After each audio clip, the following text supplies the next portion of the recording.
Hello everyone, and welcome to the Mastermind Masterclass on using Search Companion for Chrome. My name is Garrett Sheets, and I'll be your host. Search Companion is a Google Chrome extension that integrates Mastermind with 16 traditional online variant research tools, including Google Scholar, ClinVar, HGMD, and Cosmic. Today, Genomenon's Chief Technology Officer and our Director of Customer Success will demonstrate the unique functionality of Search Companion and the benefits it provides for anyone wishing to accelerate their workflow. They'll also show you how to find and install this extension through the Chrome Web Store. Keep in mind that today's webinar will cover professional edition features, and if you don't already have a Mastermind account, you can create one today at the bit.ly link you see on the screen and start with a free trial of Mastermind Pro. We have a lot of great information to share, so I'll get right to housekeeping and then into our introductions.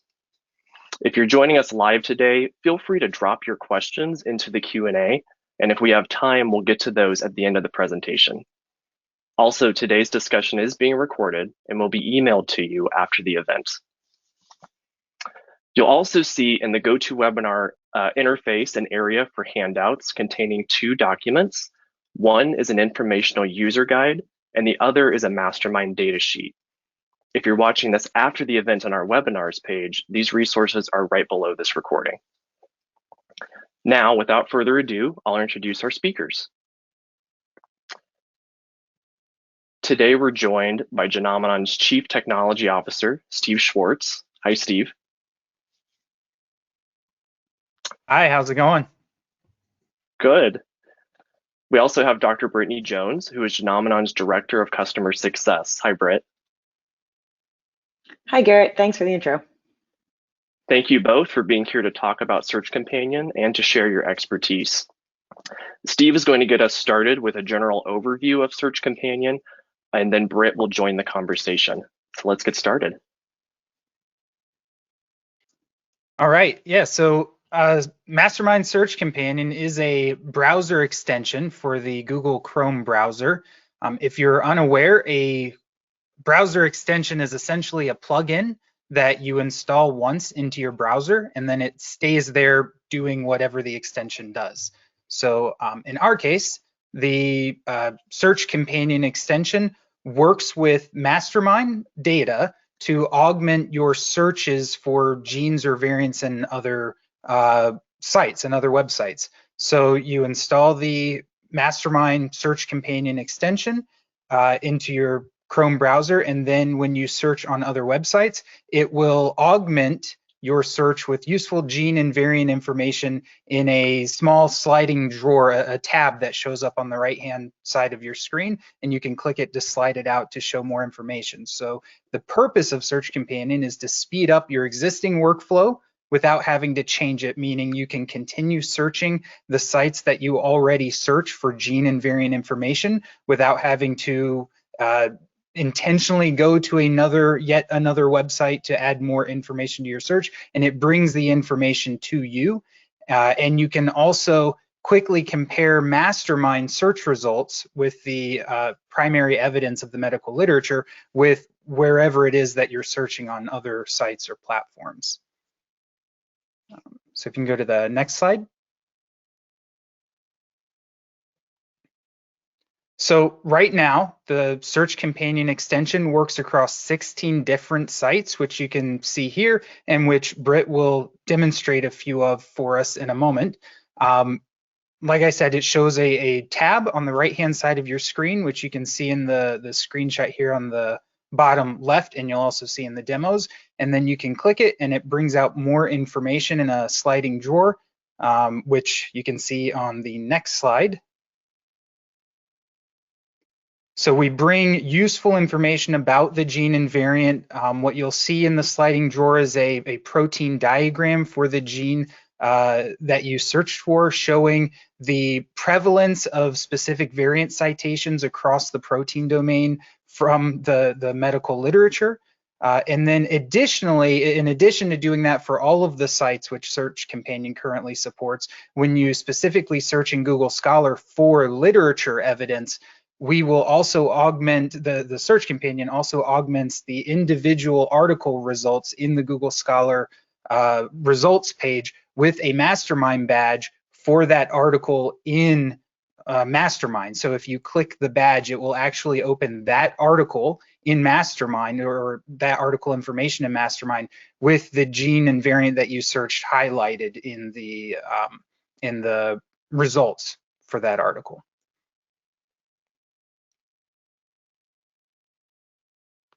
And this can be especially helpful. Again, it uses the power of the medical literature that Mastermind has found for these genes and variants in high sensitivity mode, using our artificial intelligence engine, our genomics language processing, to find those genes and variants in the literature, which can be especially helpful for rare variants, where you're often looking for a needle in a haystack, and that one article in Mastermind could end up being the difference between being able to make a diagnosis or not on the clinical side, or find useful evidence for other use cases as well. And so with that, I will turn it over to Britt to show some demonstrations of Search Companion with some real-world use cases.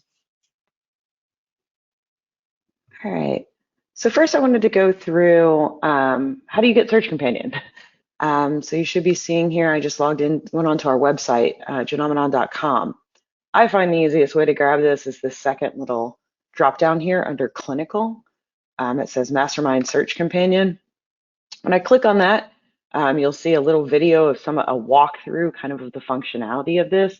But most importantly, for what I'm talking about now, you'll see a big download now button right here. So when I go ahead and go to that download now, it takes me over to the Chrome Web Store. Obviously, I already have this, so it's asking me to remove from Chrome, but you're going to get a, add to Chrome here. When you do that, you'll actually get, this addition here up in the toolbar. And if I click on that, this is where Steve was talking about, we have indexed 16 other sites. You can see those here, right?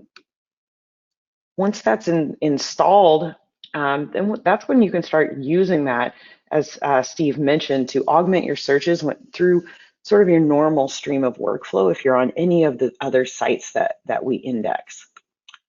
So I do have some examples that we're going to go through today. First, I just wanted to start with going to Google Scholar. We find that's a very common search tool that people use. What you'll notice here when I went to Google Scholar is the pop-up of this little side toolbar. Obviously, I haven't launched a search, so it's just sitting gray right now.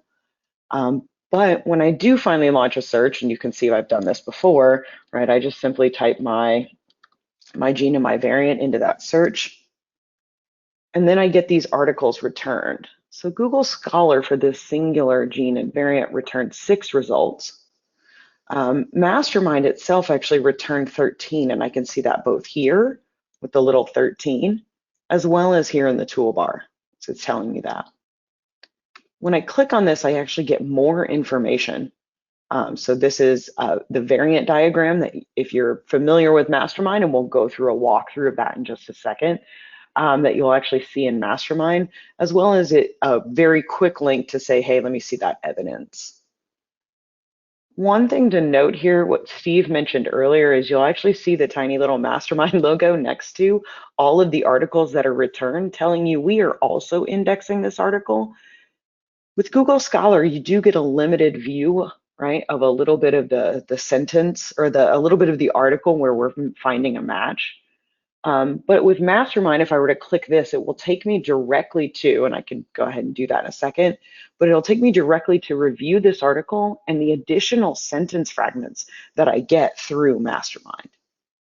So again, there's several ways to jump across. It's this view evidence. I can actually just click on that little thing, or if I want one specific article, I can go there from here.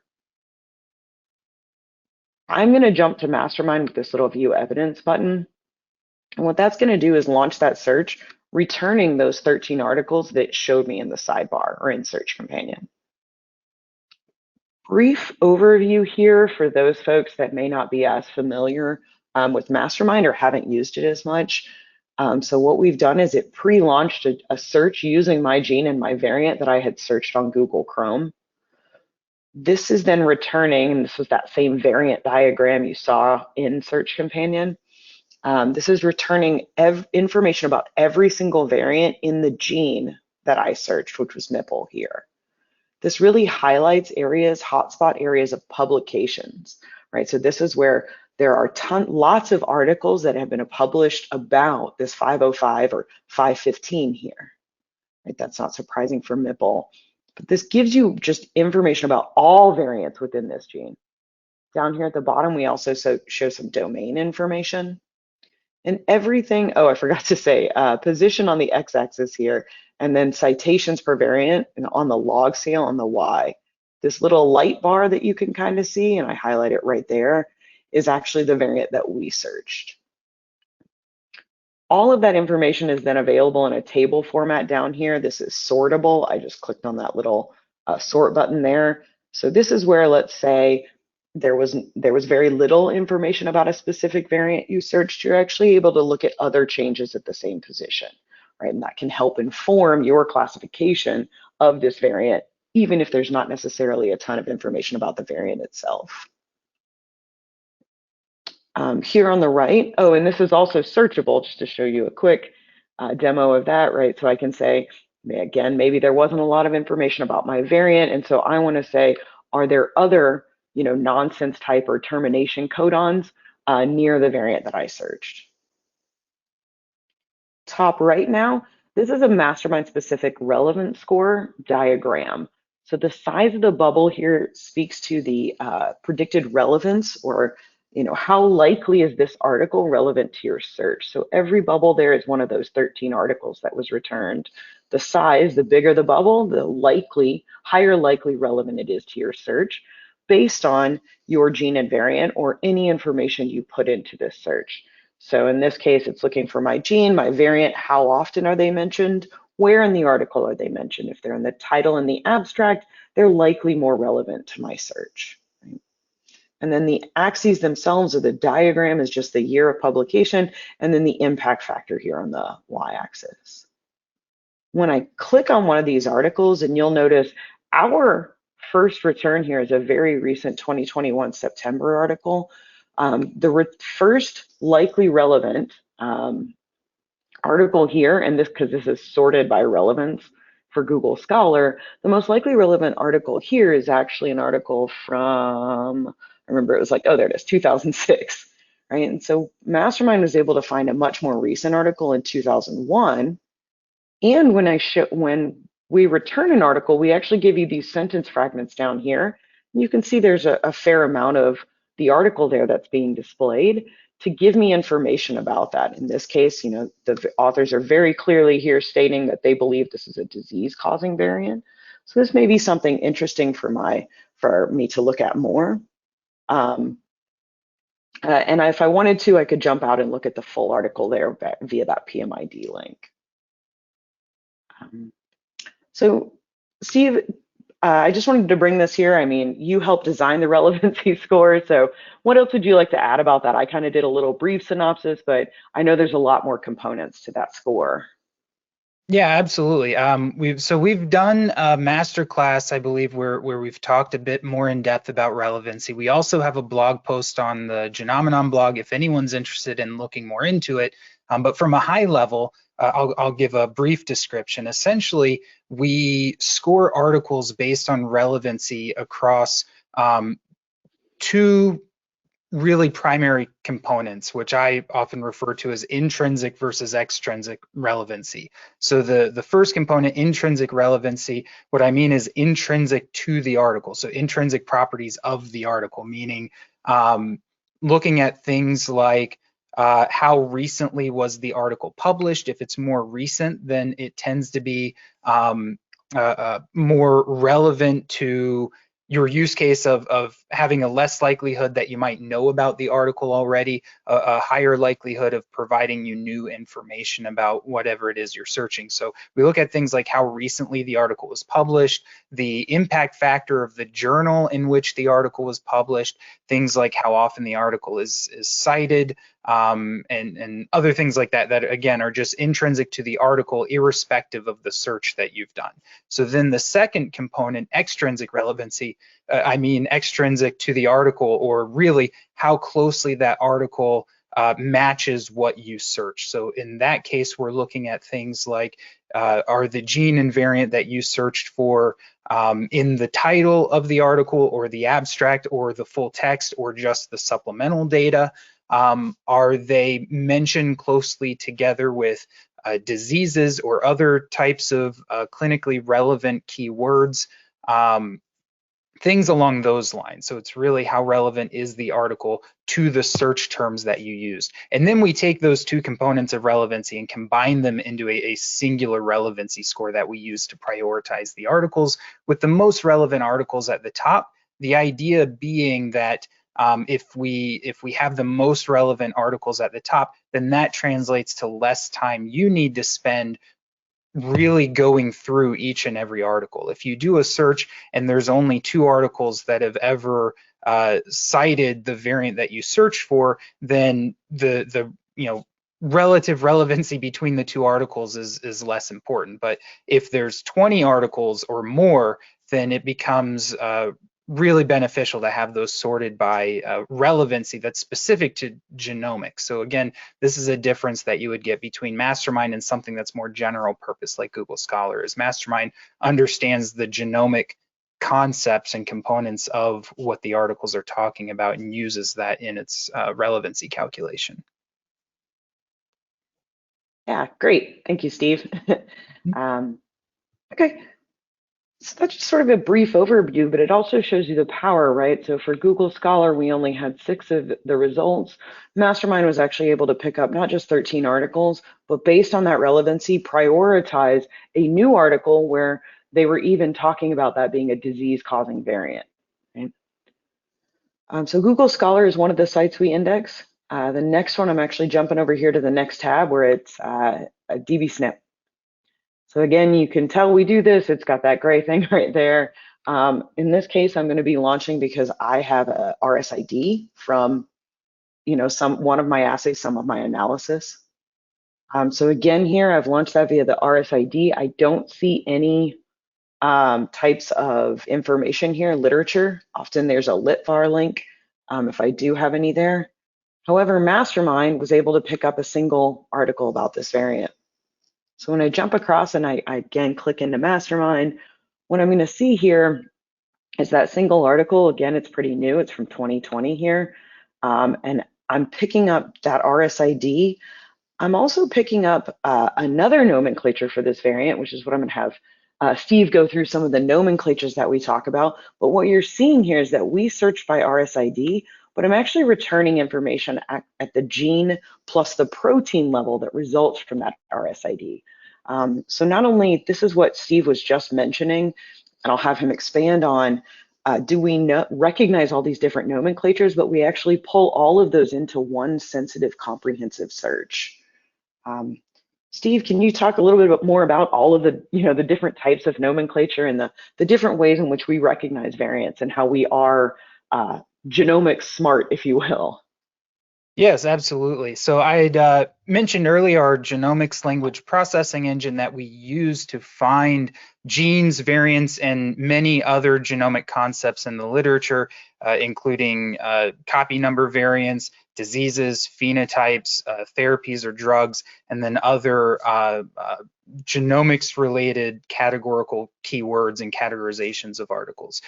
So with variants specifically, as you know, there are many different ways to describe a variant. And one of the hardest things about finding variant evidence in the medical literature is when you do a search, especially on something general purpose like Google Scholar, but it can actually be even more of a challenge for other sites that do manual curation of literature, is being able to find the articles in the first place that are relevant to a given variant, because you're trying to guess when you do a search, whether it's again through Google Scholar or whether it's manual curators doing the search.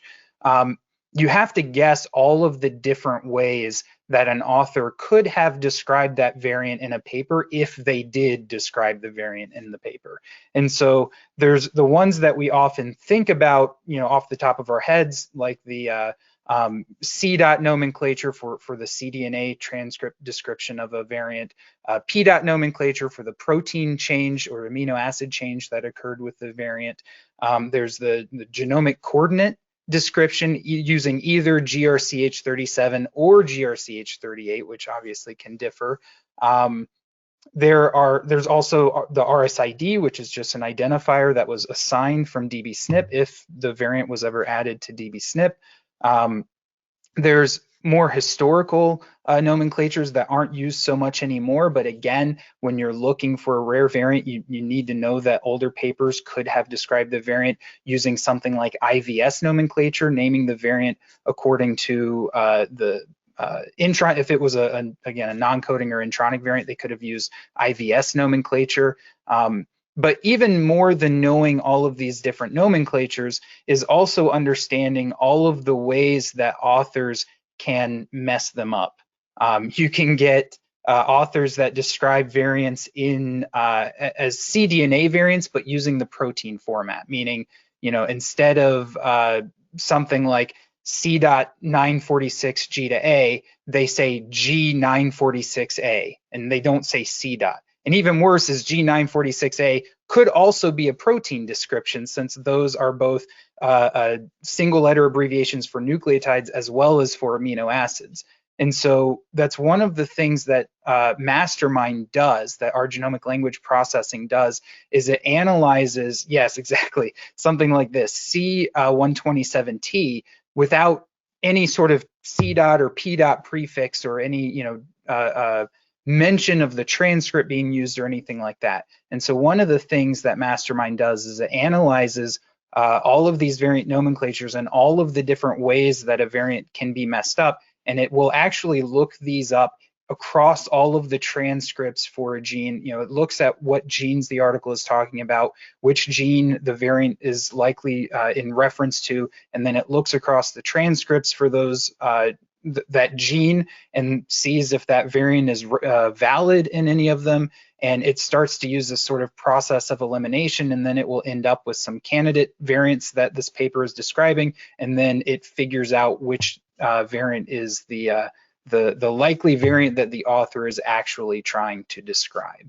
And so this is very difficult to do when you're manually searching, again, whether it's the end user manually searching or a curator manually searching, or the end user being a curator who is manually searching. These are all very difficult to do. And even when you have a really simple, let's say missense or substitution variant, let's say, R43C or something like that.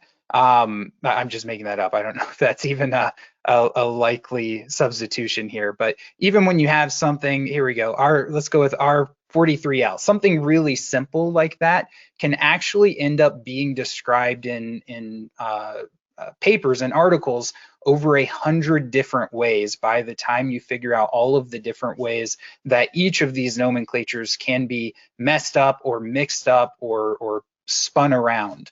And we've seen it all. We've seen things even like an RSID where the first and last digit of the RSID were transposed in a seminal first published paper for that variant. And then there were 10 more articles that cited that paper and propagated that typo of the RSID for that variant. So you ended up with 10 different papers all referencing a variant by the wrong RSID.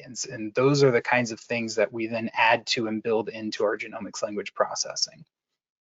And so we're really, Search Companion, to bring this back around, Search Companion is bringing the power of this genomic language processing into the searches that you're already doing on other platforms or other websites to ensure that you don't miss anything and to help speed up your search process. Yeah, thank you, Steve. That's exactly right. I actually noticed the reason I knew that one article was there is I was looking earlier this morning when I started designing the searches and realized that was one of the 13 that was missed, or one of the, the outside of this 6, or the 7 that were missed, because I think that's exactly what you were talking about. This author only actually mentioned this variant according to that shorthand of the cDNA that looks like a protein type nomenclature. And as such, Google Scholar wasn't able to pick that up. We're also used to, and I just want to bring up at this point, this is using Mastermind makes it much easier. You don't have to do that long string that everyone has designed into Google Scholar to make sure you're trying to get all these types of nomenclature. It's as simple as just installing the Search Companion, and then when you search any of those different types of nomenclature in Google Scholar, in dbSNP, that's really what we're trying to push today, is that you can then use Search Companion to look at every other nomenclature that could have been possible, right? So that kind of goes through just a quick dbSNP. Again, that's then applicable Search Companions over here. The last one that I wanted to go through, and I guess I don't have that up on my screen, is searching ClinVar. All right, so I think we're all used to coming in here. One of the complications when you're searching ClinVar is that likely you need to have either the protein level nomenclature, the cDNA level nomenclature, not the protein level nomenclature, or you need to know the gene and variant that you're actually looking for. So let's try this. All right, so I'm gonna go ahead and launch that search. I bring up this one specifically, so obviously if I'm searching ClinVar, I'm looking for something about a pathogenicity calculation, right? So I'm probably looking for clinical significance or interpretation. So this singular variant here is marked uncertain in ClinVar by a single submitter, so a single star here. What we've also introduced and are introducing more coming through Mastermind is actually curated information. So you'll notice that this search companion looks a lot different than the last ones we've seen. So what we have is we actually have a provisional call of likely pathogenic for this variant. Not only are we showing 10 articles here where if you look down, there's actually less within this ClinVar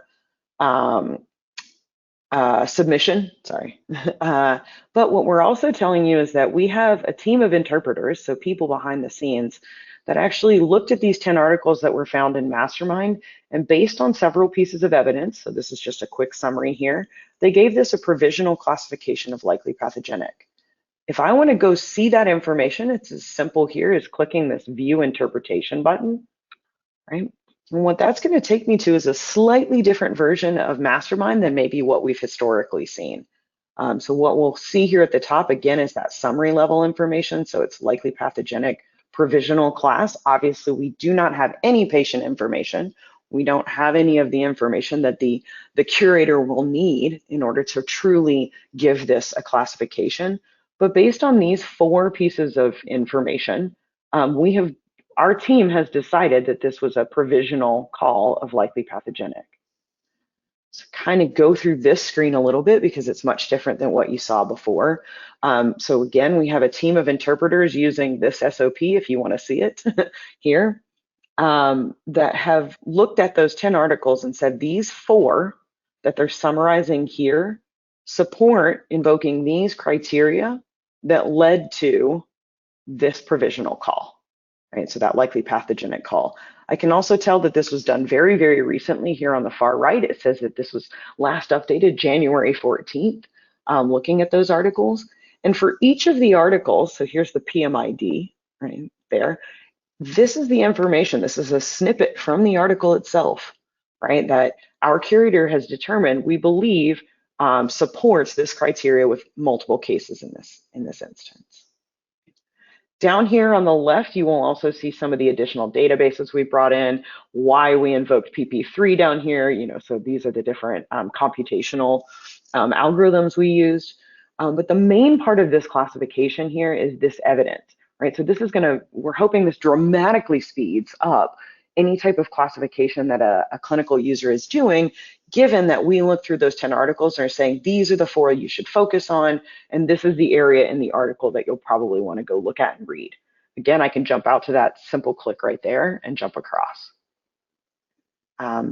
We are currently working on, so we have several of these genes online, so I think we're at 17 at the current moment, where we have classified every variant within that gene. So we're going in a gene and disease specific manner, right? So if there's several genes within a disease, we'll release those all together supporting that disease classification. To give you provisional classifications to speed this up in your lab. Anything else, Steve, that you can think to add there? No, I did. You showed the intrinsic and calculated portions on the left, so I did just want to emphasize that when we create these provisional calls, it's not solely based upon the literature evidence, which obviously we have, but we are also including those calculated characteristics and categories of ACMG classification as well. Yeah, that's a great point. Yep. Yeah, down here. For this, I also wanted to say what we're also doing when I'm just going to search another variant where I know some information like this is going to come up. We're also offering, should these exist, treatment options, right? So in this case, this is a variant with an EMPP1. There's actually a clinical trial that's ongoing, and so we're pulling up that information here with this treatment options. So for ATP7B, there doesn't happen to be anything, Wilson disease, which is the first one I searched, but I wanted to go ahead and search this variant too to show you that we're looking through all of these different registries and saying, okay, there's a clinical trial ongoing that you may want to include that information for your patient, right? So in this way, we're also trying to facilitate ensuring that patients are getting the best treatment, right? So that information, not only do we now know this is a pathogenic variant for this disease, but we're being presented with treatment options so that we can give our patient the fastest turnaround to get that diagnosis and hopefully get some therapeutic intervention.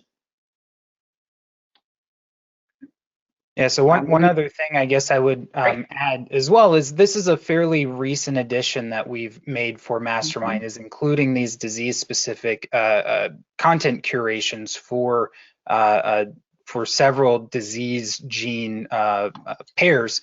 And that's one of the things that's so powerful, I think, about incorporating this into Search Companion is it makes it really easy to ensure that you don't miss this kind of data for the variant that you're searching. So you don't have to necessarily remember to go out to Mastermind and search it and see, not just what evidence exists for the variant, but if there are any curations available for that variant or interpretations available for that variant. You don't have to remember to do that. You install the extension once and it will come up wherever you search for that variant.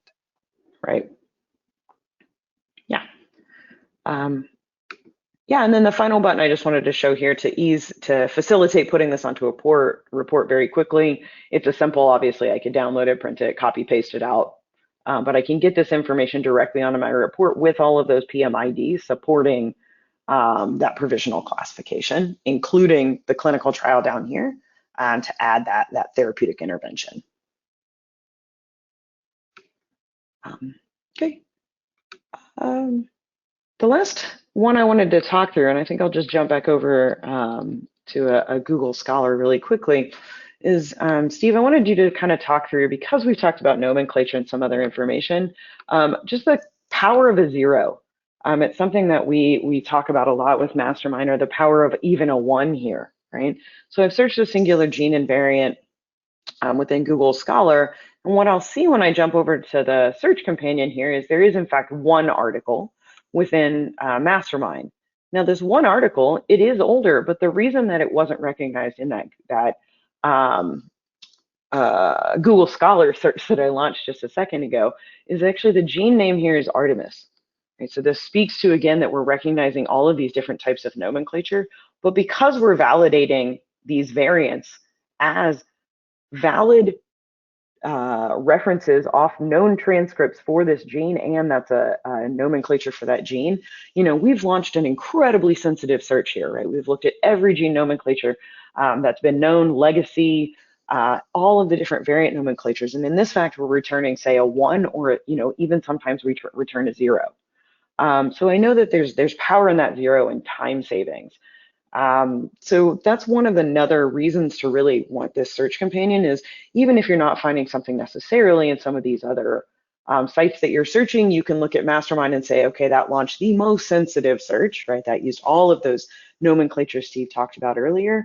And I'm only getting a 1 or a 0 return. So I have confidence in that return and can say, okay, I'm not going to spend any more time searching all these other sites, trying for other nomenclatures, only to again come back to that singular return. So Steve, any additions there? No, that's I think you described it great. That's a great point. This is especially important, as you know, in the rare disease area on the clinical side of rare diseases, where that one paper could be the difference between being able to diagnose and treat a patient or not. And we've actually got a couple of case studies up on the Genomenon website that describe instances when this actually was the case, when someone found a single paper through Mastermind that was not found anywhere else that led them to a diagnosis and a treatment plan. Yeah, that's a great point. Thank you. Yeah, so our site does have a lot of these different types of case studies. Again, that's we would advise going there. There's a quick link out to actually getting to to install this extension, the browser extension. So with that, I think that was all the examples I wanted to go through right now. I think we can start fielding some questions.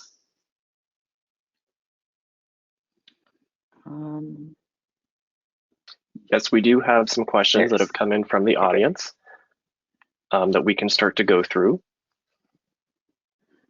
Okay, great. We'll transition to our Q&A. Awesome. Trying to. Ooh. Okay.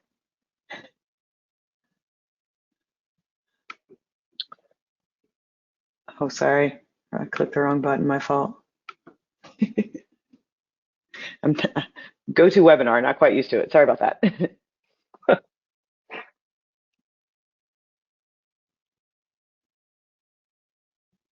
Okay, so our first question that came in from the audience, Britt touched on this a little, but a good question we received is, if we want to have the extension only work on specific sites to prevent it from reading web pages with PHI, how do we set it up so that only searches on Google and Google Scholar are read by the extension? That's a great question. So I would actually have two parts to that answer. The first is one of the things that Britt showed at the beginning. When you first install the extension, it will automatically pop this up, but you can also bring it back up at any time by clicking the extension button in the toolbar. There is a preferences panel that show all of the sites that Search Companion currently integrates with, and you can disable or enable any specific sites that you would like. So for example, one thing you'll notice when you install it is that we also work with Google. Like if you don't go to Google Scholar, or maybe you do, but you also will search for a variant just in Google itself, Search Companion can recognize variants that are searching Google and pop up this information as well. But we disable that by default because we don't assume that that's normally what you're using Google for. So we have it disabled by default, and you can opt into it if you would like. But yeah, so you can disable and enable whichever set of sites that you would like. I would also, I guess, clarify from the technical perspective as well, that even if you are using it on sites that have PHI, the Search Companion extension does not work by reading the entire page or sending that data to our servers. When we build an integration with a site, we know specifically where the site displays the variant or gene name itself, and we grab that. And that's what Search Companion is actually looking at, rather than looking at the whole page. And then on Google Scholar, it's also looking at the article results. But other than that, every other site is just looking for the gene and the variant name in the page, and it knows where to find those. That's how we build the integration. Nice. Britt, do you have anything to add to that? No, just when you are bringing that up, if you click in the browser extension, as Steve mentioned, it just brings up your preferences. You could see when I clicked on that originally, there was an X next to Google. to engage or disengage any of those, it's as simple as clicking on the site that you wanted. So you just simply click on HGMD as an example there, or Snipedia. I can just click on that little, it's a blue box with a check mark. It'll then have an X on that, and we will no longer be reading that site. Nice, thank you. Another question. So referring back to the relevancy score that Britt and Steve spoke to, one question is, does intrinsic relevancy take into account experimental design and methods used to report results? That's a great question. No, it does not, but maybe it should. I like that question. One of the things we do look at is we will look at things that the article is talking about. So, another thing that's useful to look at, for example, if you search a variant, is we might see that an article mentions your variant once along with 300 other variants. Or we might see that the article mentions your variant 20 times along with 5 other variants once each. And so we can start to discern, this is more of the extrinsic relevancy calculation, but we can start to discern how much a paper is about the thing you search versus just sort of incidentally mentioning the things that you searched.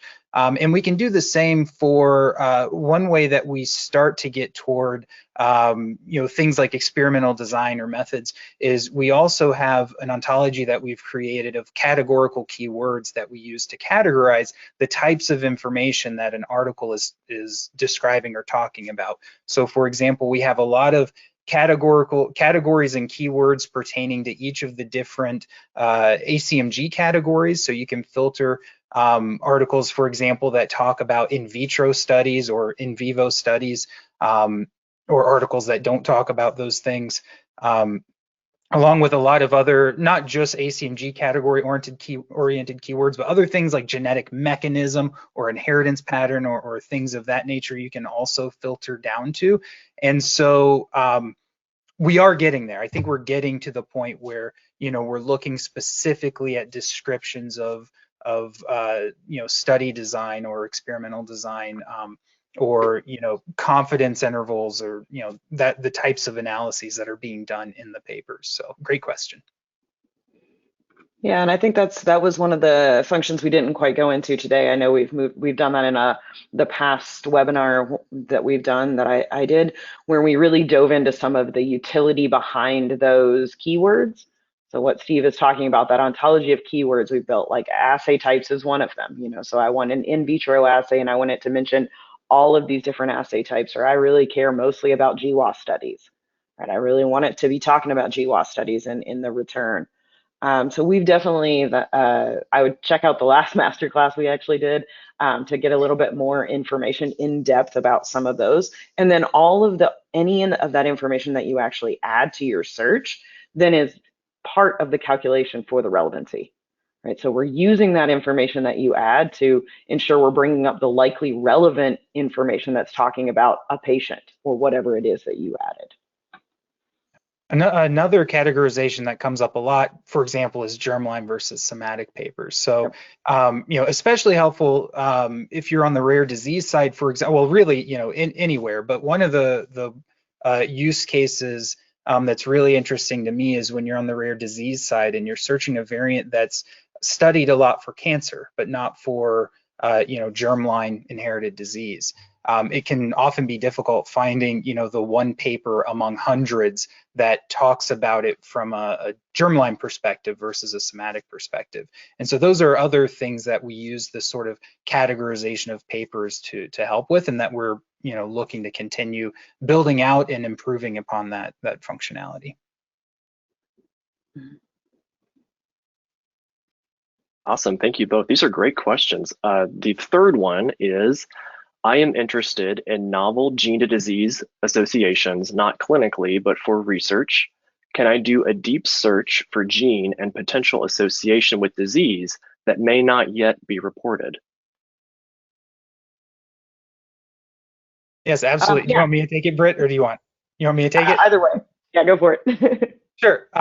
Yes, absolutely. So in there's a couple different ways to do this. In the user interface, when you do a search for a gene or a variant, We show the literature results. There's a button at the top that says Explore Associations, and when you click that, it will show you the other types of genomic associations that are cited within those literature results. Sorted by relevancy, most often associated with the terms that you're searching, the gene and the variant that you're searching. And so one of the things you can do in the user interface is go to Explore Associations, go to the Diseases tab, and see a list of diseases that are being described in the literature, from the most commonly described at the top, maybe all the way down to a disease that's only ever been discussed in correlation with that gene and variant in a single paper, and then you can click over and see what that paper is. One of my favorite solutions to that is actually using our advanced API. So with our advanced API, you can programmatically look through, you can start with a given gene or variant as your input, and you can output, all of the articles that cite that gene and variant or all the diseases, and then you can actually go through each article and see what are all the genomic concepts that were described in the article. So not just the diseases that each article describes, but the phenotypes, the therapies, the mechanism of action, or other types of categorical keywords that each article cited, and you can use that information to filter or reprioritize the articles based upon what's interesting to you, what it is, what sort of questions you're trying to answer, what problems you're trying to solve. And so you can actually use the API with custom scoring. So I've built a few scripts like that myself in doing research, and I will often build in what I call the interestingness score, which we've also discussed in another masterclass before, where I will have custom criteria that grades how interesting a given article would be to me. So it does things like looking at, the ratio of my variant to other variants, or my gene to other genes, or I might have a set of genes in a given pathway, and I want to see the ratio of variants within those genes in a paper versus variants within other genes in the paper.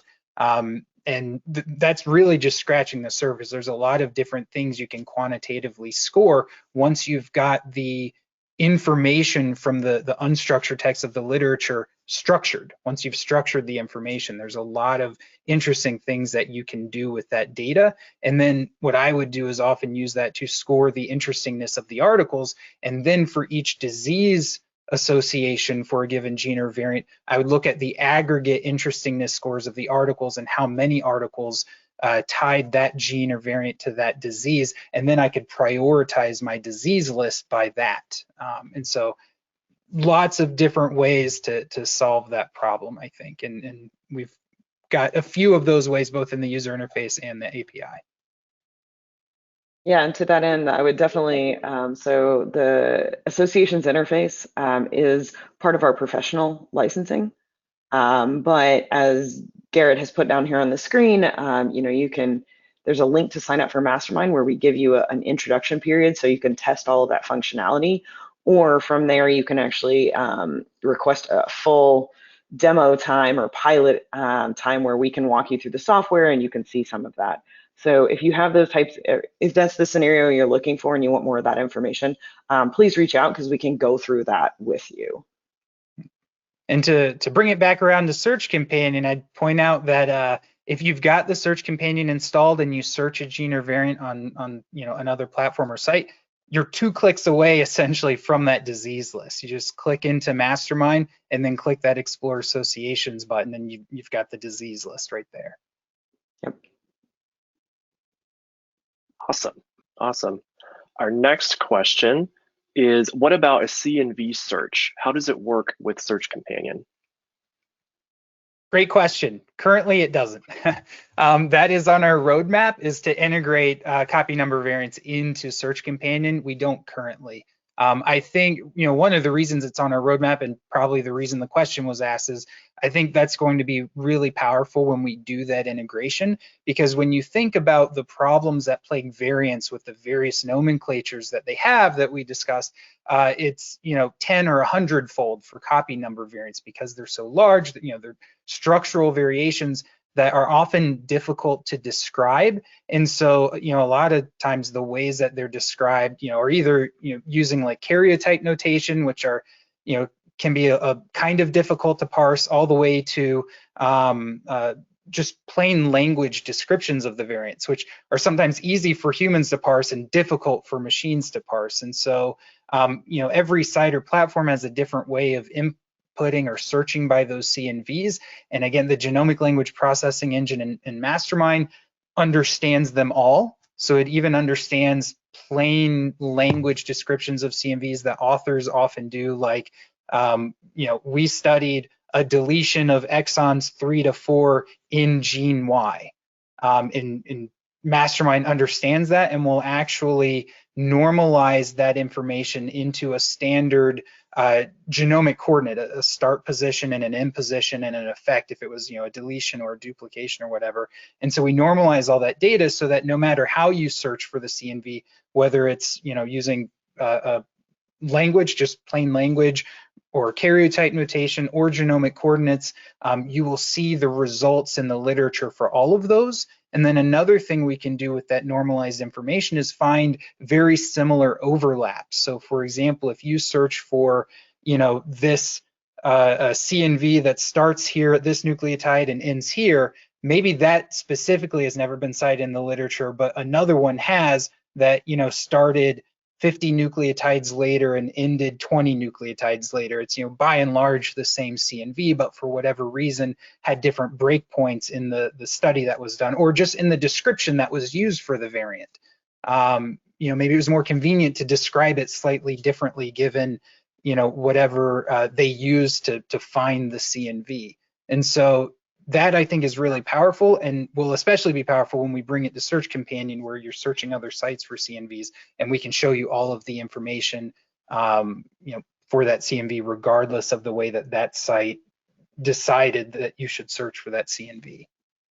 Yeah, and I think that's really the powerful part I find with the CNV searching, is that we're looking at overlaps. We're looking at the nearest CNVs we're finding to what you searched. So we normalize those nomenclatures, but let's just say that, you know, again, as Steve mentioned, that puts you in at base 50 and a deletion to 7,000, right? Whatever that is. Because of the different callers that people use, because of sometimes you'll get repeats on the end and somebody will put that one on this end, you know, you're going to get CNVs that are one base off. You're going to get CNVs that are hundreds, just a few hundreds of bases off, or thousands if they're huge, right? And we bring all of that information into Mastermind and display all of those CNVs. So even if you get a 0 return on your CNV, because somebody else did array technology or whatever, and their probes were in different places, we're going to give you back CNVs that map to the highest percent overlap of the CNV you searched. And so I think that's a great point. Once we can get that into Search Companion, if you're searching Google Scholar for your CNV, there's nothing that matches the exact ends of that CNV. You know, we're going to show you, but hey, there was one that actually had like a 95% overlap, because they put those bases at the end, right, of the CNV, or their caller worked slightly differently. Yeah. So. And that problem also, you know, plagues even smaller CNVs, like single exon deletions within a gene. You know, Britt mentioned searching that CNV in Google Scholar, and that's an example where text searching can really fail you for CNVs, because let's say, you know, you're looking at a you know, patient, or you're looking at data where you have a deletion of exon 3, and so you might search, you know, Google Scholar for deletion of exon 3 in, you know, gene whatever.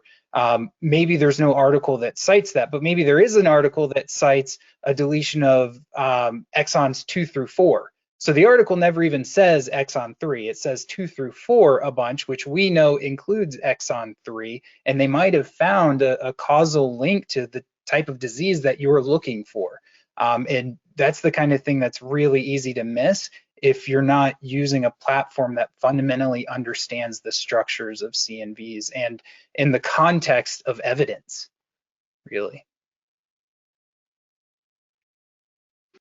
Lots of good info. Thank you both. I think we have about 6 minutes left, so I think we have time for one more question.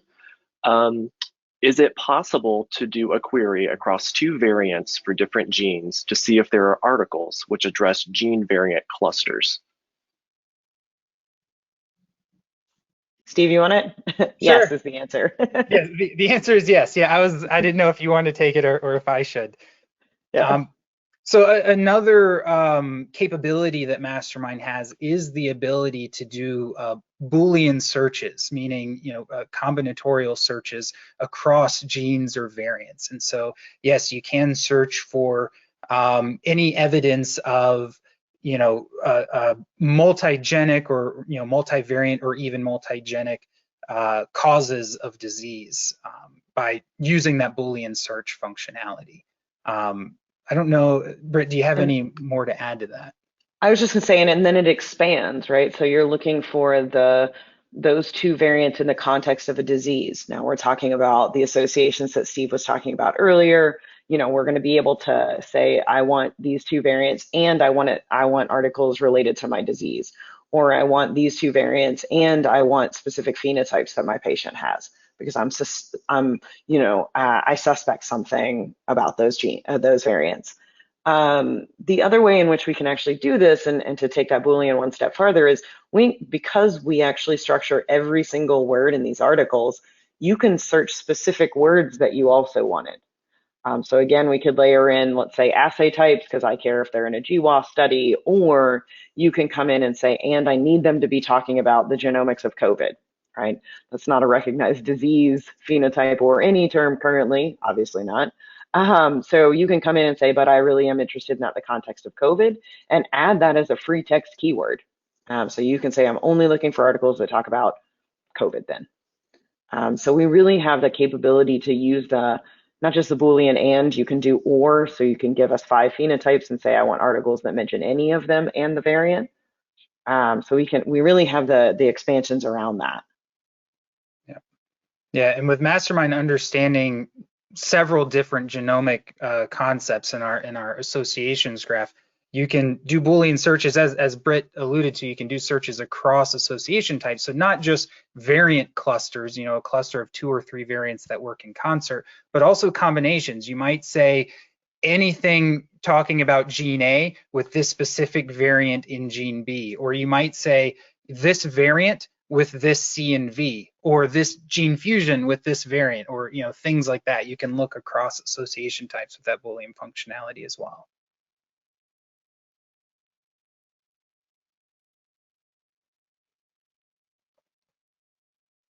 Okay, I think we're at a wrap. Awesome conversation, great information. Steve and Britt, thank you again for sharing your expertise and your insights for Search Companion. And for everyone watching and tuning in, thank you very much. As a reminder, we will send you a recording of this presentation later on today. And also as a reminder, if you don't yet have a Mastermind account, do sign up at the link on the screen to start with a free trial of the Professional Edition. And if you're using Basic Edition, you'll want to talk to us about upgrading to get the most out of your subscription and also access to the most features. We're always here to support you. If you have any questions, do reach out to us at support@genomenon.com to speak with a Mastermind specialist. And with that, thank you so much, everyone. Awesome conversation, and have a great rest of your day.